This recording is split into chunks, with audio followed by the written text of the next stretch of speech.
Hello, this is Corey Goode, and I'm here with Mike Waskosky. Hello. Thank you for joining us for part 2 of the timeline discussion regarding the timeline from 2024 to 2033 that I was given. This is the SSP update explanation show that we are going to be doing many more episodes of. I hope you enjoy part 2. You mentioned Mandela Effects are going to be increasing. Is that after 2025 or ongoing from now? Are we just ongoing? It just builds up. And do you have a better understanding at all of what that's about, where that's coming from, why that happens? Yeah, the closer we get to the solar event, the more it's affecting time, space, and space-time.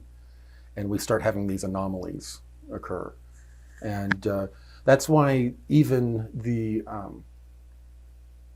most advanced ETs, like the New Guardians, they can't tell us the exact date of the solar flash.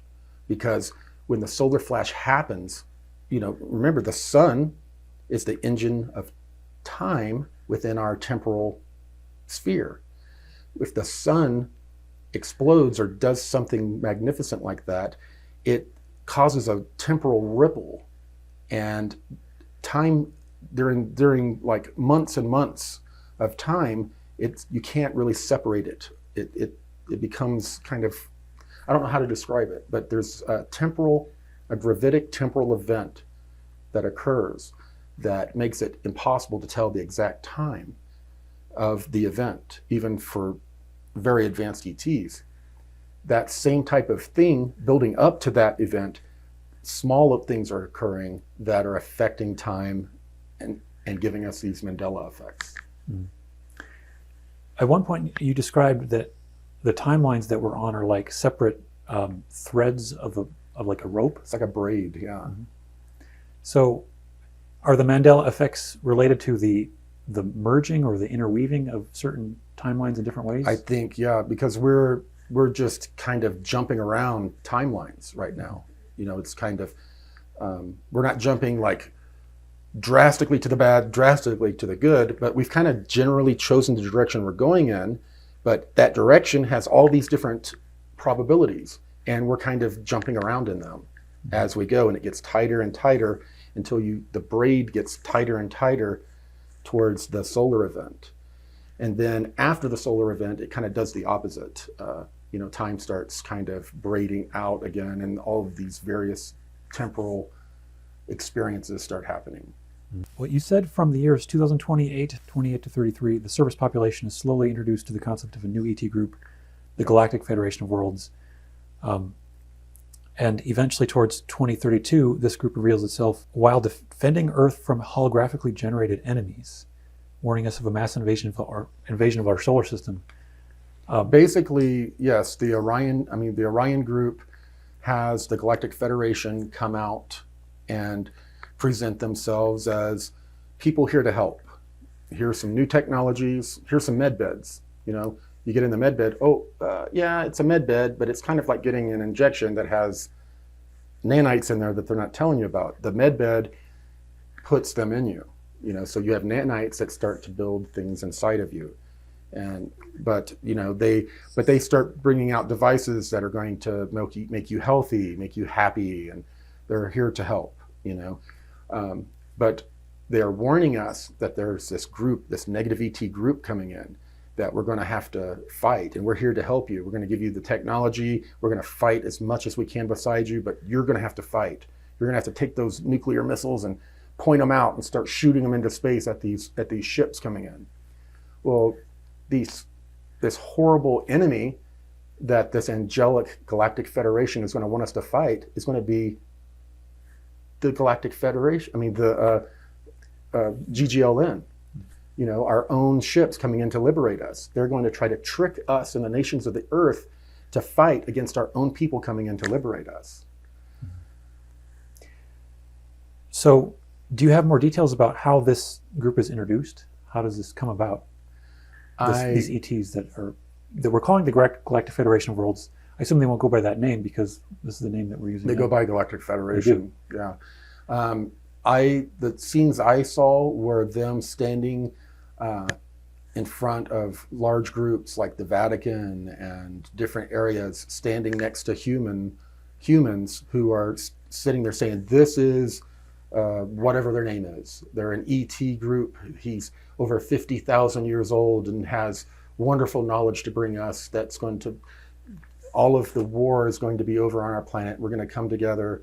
And then on the other side of the planet at the exact same time, the president of the United States will be saying, this is so-and-so, and they'll be introducing these people to the population.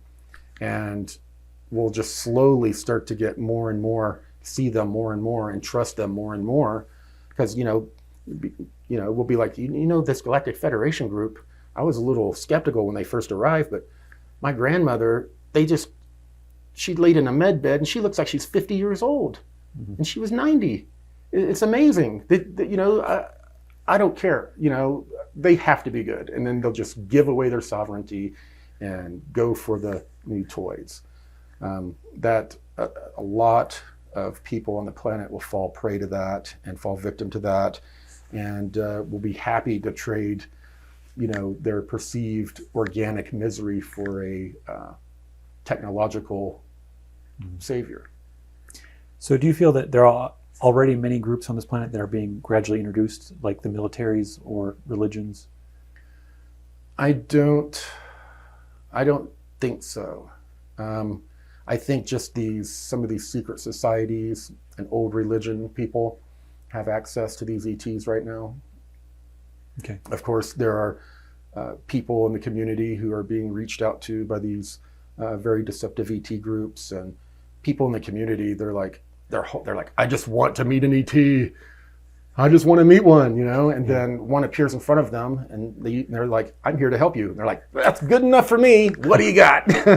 And then they become a puppet of that ET, not questioning anything, and bringing all of this really quite Luciferian transhumanist information being regurgitated as something new, love and light.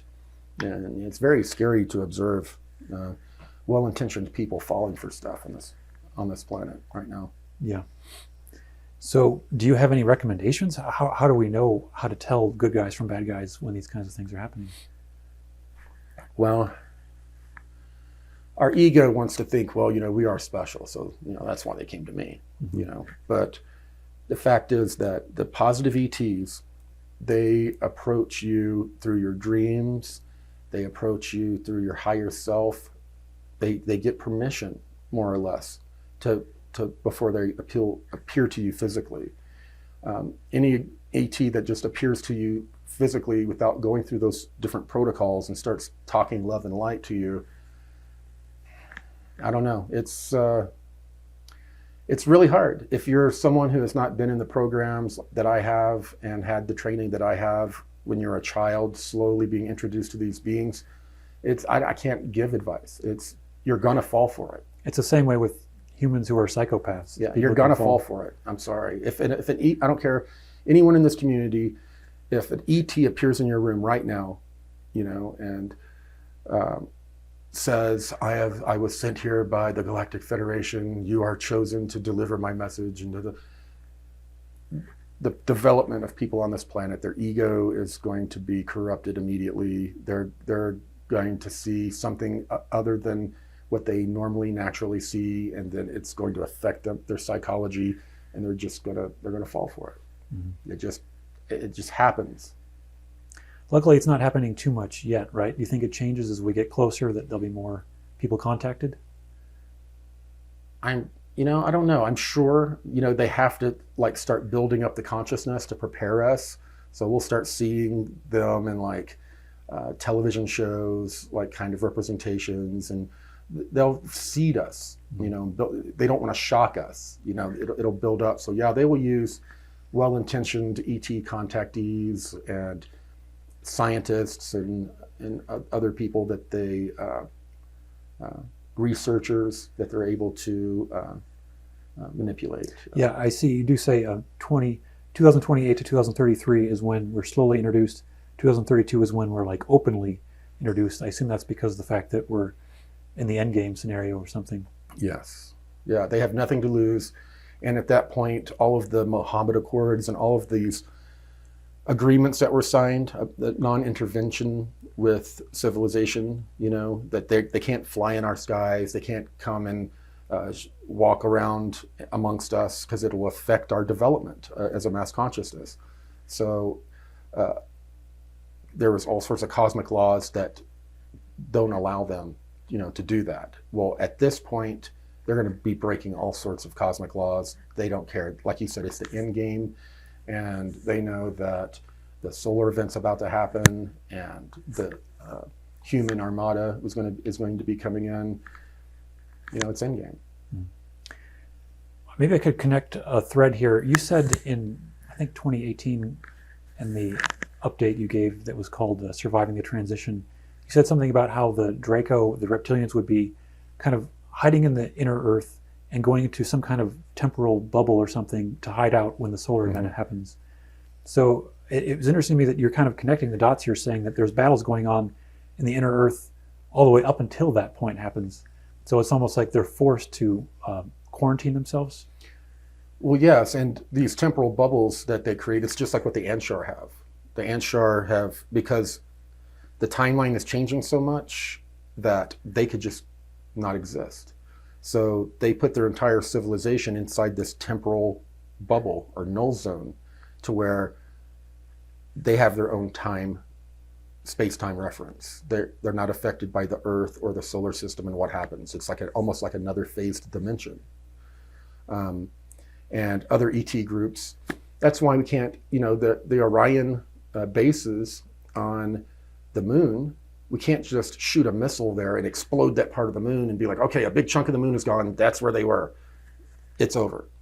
They have these temporal rift type areas that their bases are in. We could go and walk all around and see nothing but like just tunnels and cracks under the ground, like it looks all natural to us. But they have their own temporal dimensional rift, to where it's in another dimension that there's a whole facility there. And you have to know how to get into these temporal, you can get into them and invade them. But that's what hell is. Hell is a temporal rift reality zone that we created. And when we die, we send ourselves there because our mass consciousness created it, made it come about. These different ET groups can create these dimensional temporal rifts to exist within and have bases within. And, until we humans learn how to breach them, they are protected from us. It's interesting that this actually goes back to what you said was asked of a Blue Avian in the Lunar Operations Command when you were first being used as a spokesperson for them. You were asked about, is going into the light a soul trap? And the Blue Avians said, do you remember what they said? The only traps are those that we've created. So that would imply that it's like the belief in hell, that we have to go to hell, it becomes part of the trap that we're creating. Yeah. Yeah. And it's a real physical place that we created. Mm-hmm. Yeah, it's interesting with the near-death experience or testimony. A lot of people will say that they experience what would be their version of heaven for a time when they're going through their healing process.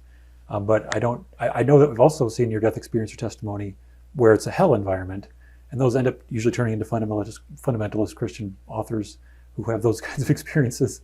But it does seem like it's all connected to our beliefs. Oh yeah, everything is consciousness anyway. It's that's a little too deep for me to even try to explain. But we're all this whole universe. When you look at the cosmic web, when you look, through some of the telescopes where they've mapped out the cosmic web, they look like neurons, and they are. They're actually neurons that are in the middle of thinking.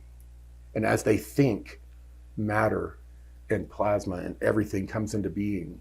And it is manifesting. We're a giant thought within a thought within a thought that is manifested within a being that we can't even fathom.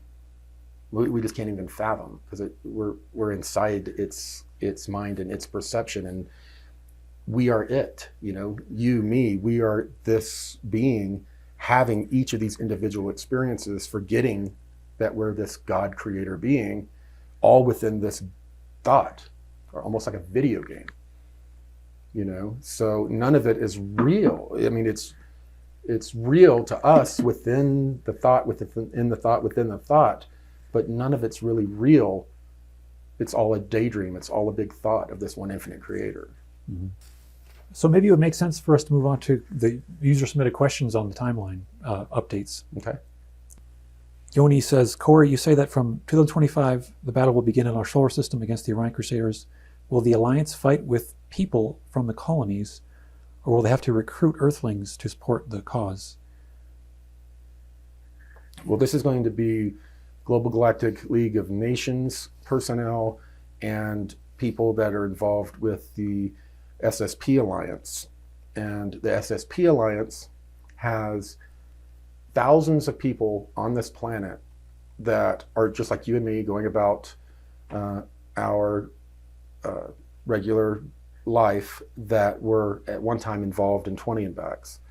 Some of those people that made an agreement a long time ago, before they were mind wiped and all of that, will find themselves pulled into fight on Mars and that type of thing. So I'm not talking about all these people in the community, that people that can't even swat a fly, that say they were a super soldier. I'm talking about these people are mostly like military, or were military, and they're not people out talking about secret space program. They would probably laugh at the secret space program stuff. Mm-hmm. But a lot of these people, very serious, very hardcore people, are going to be pulled into it as well to fight. But it's mostly going to be Global Galactic League of Nations groups. Do you know how they'll be pulled in? Anything? It's just, they just need support. Kay asks, you mentioned it's possible to choose a less positive timeline. And you also mentioned, I think in the report, that it could be another cycle, or maybe a shortened cycle that we have to repeat, if that's the case. No, it wouldn't be a shortened, it'd be another full cycle. Full cycle, okay. And this person... But that they said that other full cycle would definitely be all we need. Like if we don't make it this cycle, the next cycle that's all we would need. We wouldn't have to go past that. Would that be 25,000 years, do you think? I think it was a large cycle. Like 75,000 years? Yeah, I think it was 75,000. Okay. Yeah, that's what I think the Law 1 calls that the major cycle. Yeah, it was a full major cycle. We'd have to go through another 75,000 year. Mm-hmm. So if we don't make it this time, we'll make it the next time. This person also asks if star steeds get to leave early if that happens. Most star seeds are here for all of it. We're like, I want a ship to come rescue me and take me. No, you signed up for the whole damn thing. Yeah. You're going to be here for the whole damn thing. Because we suck it up. You're here for the whole damn thing. So don't count on people coming to rapture you off the planet. That's not going to happen. You came here to have this experience. It sucks, and I know you want out of it, but you're here. And you're here for the whole thing. Tough shit.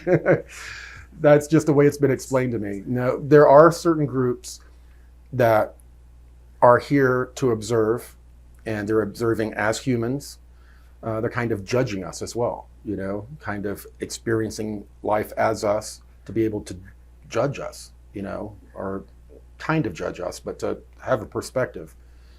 A lot of these different groups that are here to study or to observe are going to remove their people. Yeah, their people.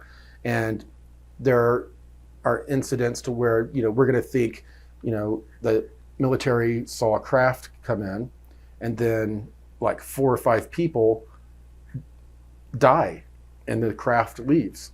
And from our perspective, that craft came down and it killed 5 people. That's bad. They're bad. But little do we know, they're here to retrieve their teammates who incarnated here as humans to have an experience, and were planned on being picked up this time. And they're just here beaming them up. Mm-hmm. And they beam them up and they leave, and then the dead body we see as a human that's been victimized. Do you think this is a small percentage of the starseed number? Small. Not even 0.005%. I mean, a tiny little group will be removed, but that's just, they were here to observe up until the moment, of the solar flash anyway. The vast majority were going to live, die. No one's going to live forever. There's not going to be anything that happens. Everyone that watching this video now, me, you, we're all going to die. We're not going to be teleported to a planet to where you live forever. That's all just esoteric mumbo jumbo beliefs. We are going to have to live and die, and we'll be reborn, reincarnated in fourth density. We'll live and die many other times through fourth density and grow and grow and grow as a spirit. We are going to die, and then we will be born again as, incarnate. As the density goes up, we will get to incarnate and work our way back through. Most starseeds, you're put here, and you have the vibration of here now. Spiritually, you can say, well, I'm still like 12th density on vibrating, and I can only fit so much into this body, but by making an agreement as an ascended being to come down to this planet, you're giving up so much, because you can't just say, I'm out of here, I'm going back to 12th density. You have to work your way up every density again to get back. So those who have come here that are from higher densities, that have come here to work, they have given up so much. It's like a person in heaven giving up their salvation to come back down to the earth to suffer. You're giving up so much, but you have to earn it all back. You don't just die and then float up to 12th density. You have to work your way back. And in fact, the law of one says it's very risky for negative groups, especially. A lot of them won't risk the forgetting process, incarnating and being veiled, because they could be tricked into accepting the opposite polarity and working against their original intentions for incarnating. Yeah. But it seems like most of us here are just here to be of service to others and lighten the vibration, just by the fact that we have a little bit of a bias towards love and light. And so it's a great opportunity for us to experience, how do we work through this trauma? How do we work through this mess? And we add to the collective, we add to the Akashic field, and everyone else can kind of learn collectively with us. Yeah, we talk about the collective, but you got to also understand the collective is a hodgepodge. There are ET groups that have been coming here for millennia and basically dropping off prisoners and undesirables from their cultures, onto our planet and then sending them into our reincarnation cycle. So we have ET groups from thousands of different planets and cultures who are here and going through incarnations confused as hell. But I was on a planet and everything was going really well, I thought, and then all of a sudden I'm born here and I have 5 fingers now, and what the hell, and you got to figure everything out, and man, this place sucks, Yeah. So a lot of us that are starseeds, we are dumped here. We were dumped here because, we were maybe artists or very spiritual, and we were messing up the vibration or control of another planet. And then those ETs were like, take them and drop them here. These are troublemakers. And our planet became like Australia. People from all over, they just, the undesirables, before, when Australia was first started, they sent prisoners there. But that's kind of what our planet is. So people here that are like, I'm a starseed, and you may not necessarily be here to raise the vibration. You may not be here for any of these esoteric religious reasons. You may be here because you were dumped here, and you just have to, this is where your incarnation cycle is now, and you have to work your way back out. Yeah. The Law of One says that there were 15 different planetary groups that had to move souls over to this planet who were not able to ascend on that other planet. And obviously that would include starseeds if starseeds got caught up in the what they call the Maelstrom, or the trauma of the karma of the planet. It's very easy to become entangled because we enjoy it. We enjoy it. And it's easy also, if you are a starseed here, maybe you were dumped here and put here, we want to think, I'm not from this planet, and we just want to separate ourselves from what's going on here, and it becomes this whole esoteric religious thing. And that can get us off of the track from the experience that we're supposed to have here of experiencing and growing and working through traumas and working through all of the negativity as a catalyst to grow and to get ourselves back to where we can join the mass consciousness of the planet we should have been with, and then grow with that consciousness, or to grow as a part of this mass consciousness. It's very complicated, and it's a lot more. There's a lot more to it than most star seeds realize. It's a very multi-layered cake. That was discussed in the Law of One too, that there were wanderers, I think, on Venus who they took the negative path and they had to take a detour, and then they eventually reconverged once they got through understanding why they picked that path, and choosing a different path again, they can reconvene with their mass consciousness that they were originally with. Oh, where was that from? Did they say? I think that was Venus that they were talking about that occurring billions of years ago. So so they left to come to Earth and then went back to No, Venus? I'm just talking about incarnating on Venus. There were societies on Venus incarnating, and I'm assuming this kind of thing happens in general, but that there are beings who can choose the negative path and they end up having to go on a different trajectory that's divorced from their planetary consciousness trajectory until they can reconvene. Gotcha. Yeah, that's similar to the understanding I was given. Mm-hmm. Ian asks, now that we know about this new future timeline, is it possible that it could potentially change from the one we've been told about, since we know it will happen in advance? Not. They were very confident that this stellar type of timeline was laid out. The only one that's in flux is within the surface of the Earth. That's because we haven't made the choice, or we aren't even working towards anything right now. We're kind of just sitting here waiting, watching, because we've been programmed that someone is going to come and do it for us. Mm-hmm. So we're not doing it. But by not doing it, we're creating a timeline on the Earth. But like I said, time is a local phenomenon. So what's happening in the timeline outside of the Earth has nothing to do with what's going on the Earth. Nothing we do down here is going to affect the timeline out there. Mm-hmm. Do you think there's any chance that our collective consciousness affected the spheres coming to buffer the energy for a certain time before the spheres left? No, I think it was a result of monitoring our consciousness level. Mm-hmm. They are constantly monitoring our consciousness level, and they took a proactive move. I know a lot of people, we want to think humans, we're so powerful and we can do this and we can do that, we can transmute anything. And as a collective, yeah, but small groups of us, there's only so much effect we can have. Mm-hmm. Jen asks, if the Earth becomes free of Orion and Cabal control before the solar flare, can positive ETs then evacuate people to motherships? Mm-hmm. That's not going to happen.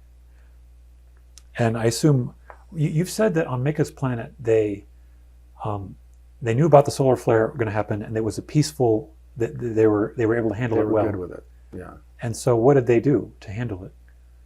Well, they just accepted it, and then they prepared for it. They became less and less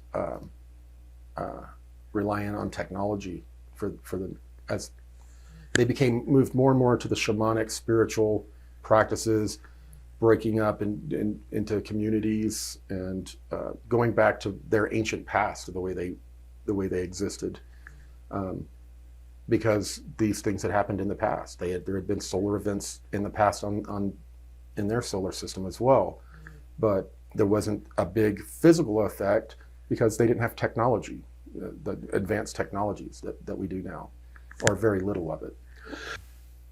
So they didn't have to go in underground bunkers? No, a lot of them did move underground.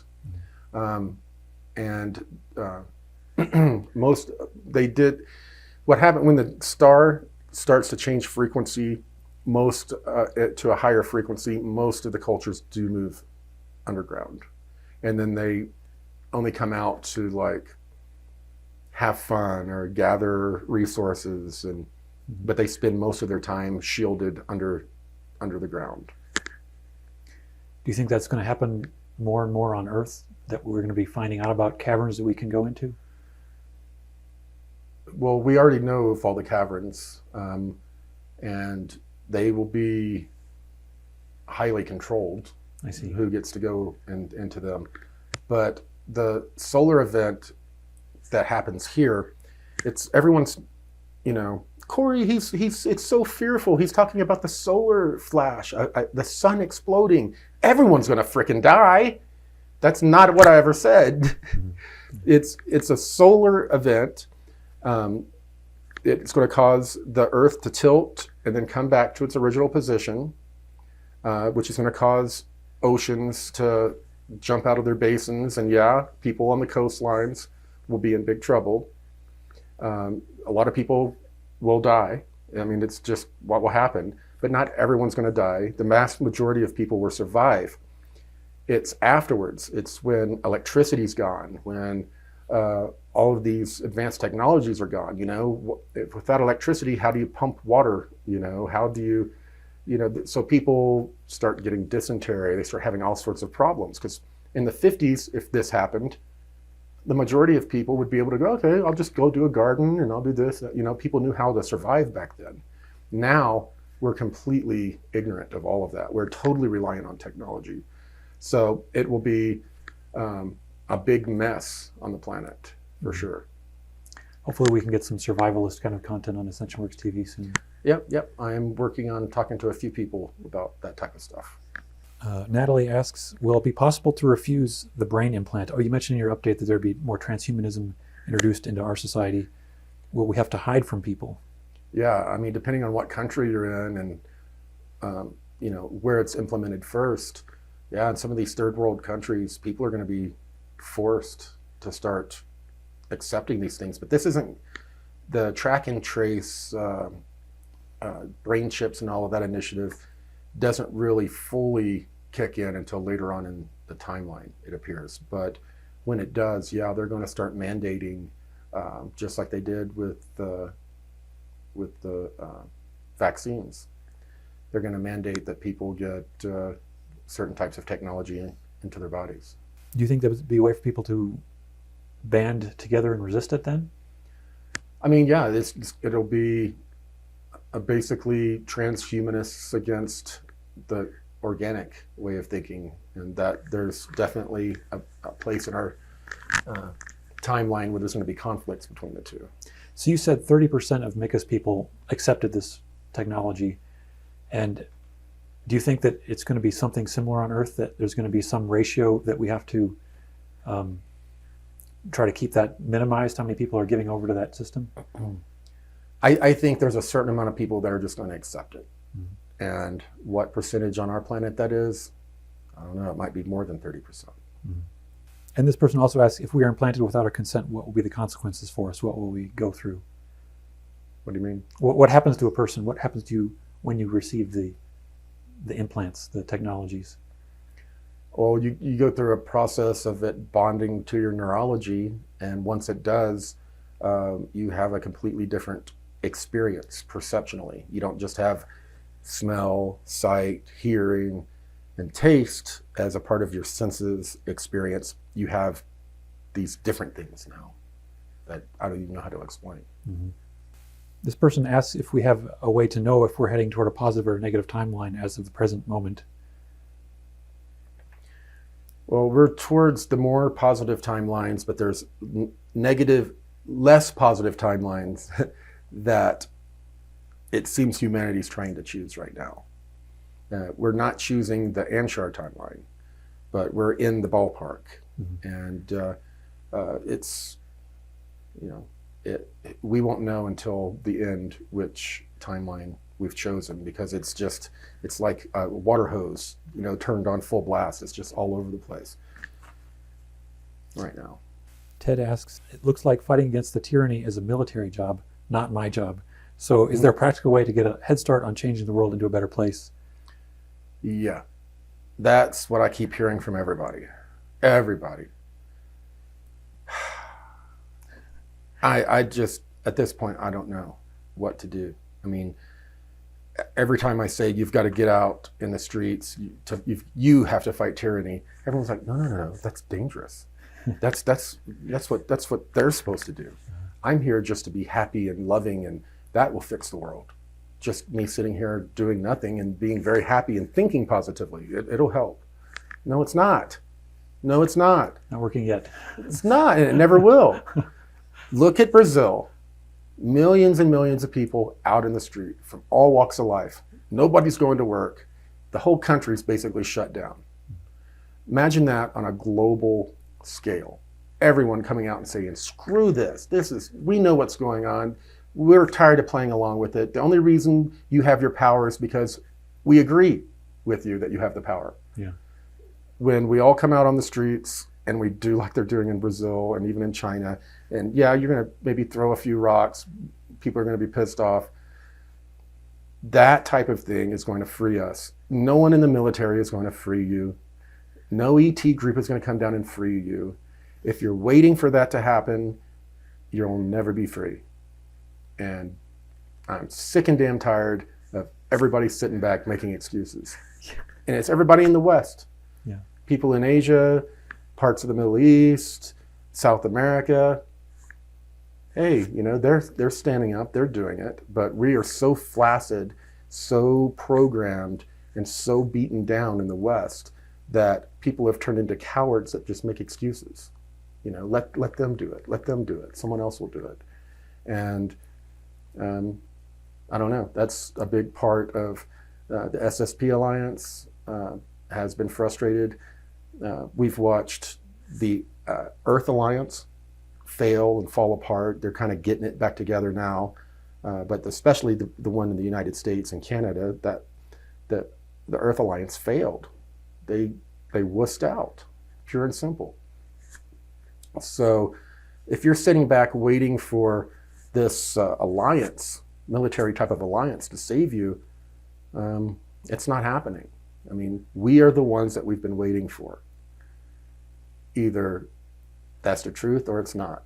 And you can sit back and wait for someone else to save you as a part of your truth, but it's not doing us any favors.